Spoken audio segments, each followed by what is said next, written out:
कहाँ थे आप? ऑफिस में था, और कहाँ होगा।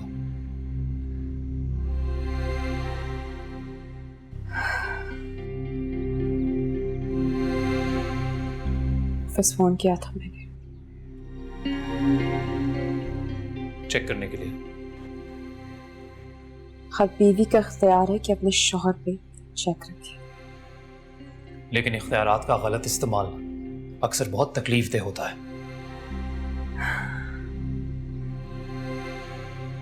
आप दोनों कैसे एक दूसरे का साथ पाके इतने बेशर्म और निडर हो जाते हैं?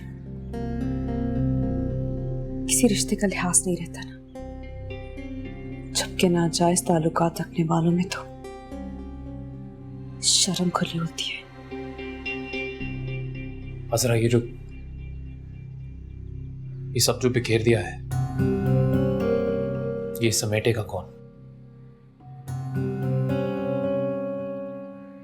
मुझसे समेटने की उम्मीद मत रखना शामिर,